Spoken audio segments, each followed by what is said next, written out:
Hello there everyone, welcome to this week's Gran Turismo 7 Daily Race C Race and Strategy Guide. We're off to Grand Valley Highway 1, which I believe is meant to be in California, and we are in the Group 4 machinery. For 10 laps around this track, we have tyre wear at times free, fuel also at times free, medium and hard racing tyres available, with just the hard tyres being mandatory. BOP is on, I do believe it's the mid-speed BOP for Grand Valley. Damage is light. It's a rolling start and slipstream is real.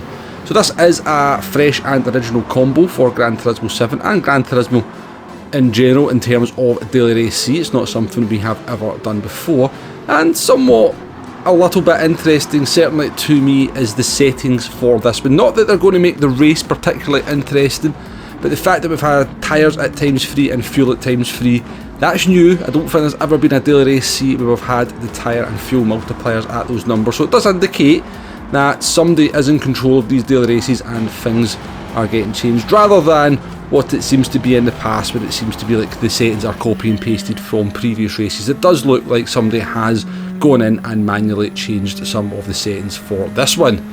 So test car for this one is going to be the Nissan Silvia from Group 4. It seems to be the all-conquering meta car of the category at the moment. I must say I have not driven this car a great deal. Certainly whenever Daily Race C is Group 4, I tend to use something else, and I don't really tend to do any Daily Race B. So I don't have a whole lot of experience in the car, but yeah, it's always up there. Anytime it's a Group 4 race, anytime it's a GTWS race with Group 4, the Nissan Silvia is up there.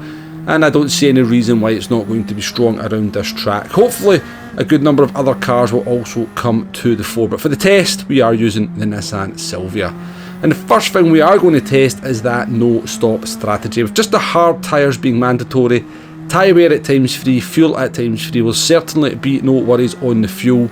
It was just a case of doing the 10 laps, which we're now going to jump magically forward to, and seeing what that tyre wear is going to look like. And as you can see in the bottom left hand corner there is a little bit of tyre wear on that front left tyre. Now it's nothing to worry about for any major reason, but I would say that it does slightly affect the lap times towards the end of the race. It's nothing too dramatic. You're not going to start losing seconds per lap. Our best lap at the moment, a 157.6, which we did on lap 4. And then on lap 9 we did a 157.8, but certainly towards the end of the race we weren't really getting any faster despite the fuel starting to burn off. So I do think that tyre wear is going to play a small factor in this one. If you are particularly bad on tyres, then you're going to suffer a little bit more. If you're good on tyres, then you may well be rewarded towards the end of the race with having a little bit more pace and maybe able to make some progress over the last few laps as people maybe start to struggle on the tyres just a little bit. But overall, nobody should have any major issues completing the no stop strategy in this one, and it'll take you around about 19.5 to 20 minutes to complete those 10 laps, which is a fairly decent length of Daily Race C. So let's take a look at why the one stop is not going to be an option to do here. We do have the medium tyres available, but once again they're just going to be mainly used for qualifying. Whilst we were kind of warming up to the track and car combination, I decided to pit here at the end of lap 3, sorry, maybe even at the end of lap 4, on the hard tyres and put on a set of medium tyres. We were 2 seconds ahead of the AI car in second place at the time. I did think this would be a fairly short pit stop and maybe just make that one stop maybe usable, if not the quickest way to do it. It wouldn't be a disaster if you did decide to start on the medium tyres and try and do a one stopper. However, the pit lane did turn out to be a lot longer than I was expecting, and by the time we got down to turn 1 we're 25 seconds behind the AI car in first place, which means you're losing around about 27 seconds in the pits, which is just no way possible in any way, shape or form to make up. So very much a no stop strategy for this one on the hard tyres. And one thing that's definitely worth mentioning about this race is the track limits. There is a couple of spots on the track, these 2 corners here on the chicane before we come on to the run down to the start finish line. You've got the orange bollards there. If you just touch them slightly, you're very likely to pick up a half-second penalty. This run here, if you don't have to cross all the way over the white line and you'll pick up a penalty as well. And it's kind of the same for this section through the middle of the track. So yeah, don't get too greedy with the track limits on this one, or you will pick up a number of half-second penalties, which will be very, very detrimental to your race indeed.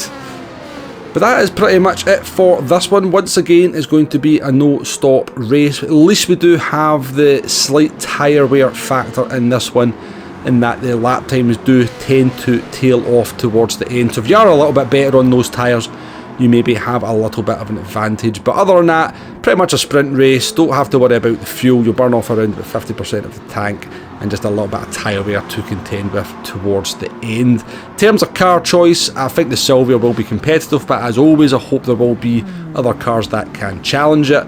I think it'll be a decent enough race, given it's a no-stop. It's the kind of track where it's quite easy to keep the cars close together. You've got the long straight into turn 1, which is decent for overtaking as well. The technical sector through the middle, there'll be mistakes getting made, and so cars should stay fairly close together. So even though there's not any real strategy, I think there'll be some good racing in this one. And yeah, do be careful of those track limits. It's very easy to get caught out. A lot of the corners just invite you in to be greedy. Do try to dial that out pretty quickly. I found that I picked up most of my penalties in the first 4 laps, but by the end of the test run, we had kind of worked out the track limits and we weren't picking them up anymore. But yeah, back to a no-stop strategy. Maybe PD's way going forward is going to get a strategy race, a dynamic weather race, and then a no-stop race. Back to a strategy race, dynamic race, no-stop race. I wouldn't be too displeased if that was the way they were going to go forward, but that does remain to be seen. If I'm right, we should have a strategy race for next Monday. But let's finish off this video with a lap guide in the Nissan Silvia at Grand Valley Highway 1. Coming down into turn 1, you're looking for the 300 feet board. Always have to remember they use feet boards in America instead of meter boards, but just before that 300 feet board for turn 1. Now do keep this car, from what I could tell, if you're using a Nissan Silvia in slightly higher gears, there's a little bit of a delay in the gear shift because it's still a stick shift car. So keeping it in that third gear, it's got loads of torque and loads of acceleration, so it does manage to power out of the corners quite nicely in third gear. This is a very easy place to pick up a penalty if you get greedy as you try to come down in towards the hairpin. We're going to pick up a half-second penalty for our troubles.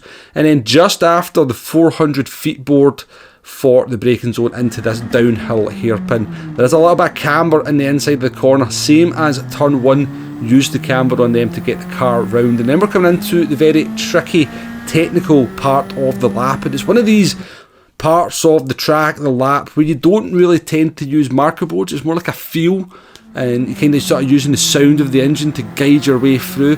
Be very careful of these corners, as I said earlier on about being greedy on the track limits. But yeah, as I said, as you come all the way through this sector here, I'm not using any brake markers, to be honest with you. It's just getting into the flow, understanding how the car kind of negotiates that part of the track. And then back to using a marker board for this corner, so in this case the 100 feet board. We've got a sort of long downhill left-hander again. Try and keep it in tight there, get the car over to the left-hand side to give yourself the best line for the right-hander. We're coming onto a short straight over the bridge, and yeah, very important corner for your lap time, because the earlier you got in the power, the faster you come down here. Looking for the 100 board here into the tunnel. A corner that's very, very easy to go deep on, so just you're better to kind of just brake a little bit early to make sure you get the car nicely into the inside here to give yourself the best possible line for the very tricky chicane at the end. And just be careful of the orange poles. If you touch them, you'll probably pick up a half-second penalty. We didn't that time for some reason, but I think we did on the inside one of the first part. But yeah, the track limits can feel a little bit random at that part, I'm not going to lie. But once you come through there, you are full throttle all the way down to the start finish line. So getting a good exit out of the chicane, very important to your lap time, as you're going to carry that speed all the way down. It's a 157.6, which is certainly nothing spectacular, but hopefully that lap guide has been useful in some way, shape or form. Hopefully the guide in its entirety has been useful in some way, shape or form. It's a little bit of a shame it's a no-stop strategy. I do like a pit stop in a race for Daily Race C, but overall I actually think it's going to be quite a good fun combination. I think the Group 4 cars work quite nicely around here. I think the track's got a good flow once you get used to it and start to understand it. When it first came into the game, I wasn't particularly enamoured with it because it didn't really resemble what Grand Valley Highway looked like to me in the past. But yeah, it has grown on me significantly since then, so I am looking forward to it. We'll certainly be live streaming it at least twice this week. Do join me for them if you can, but until then, thank you very much for watching, and I'll catch you on the next one. Goodbye now.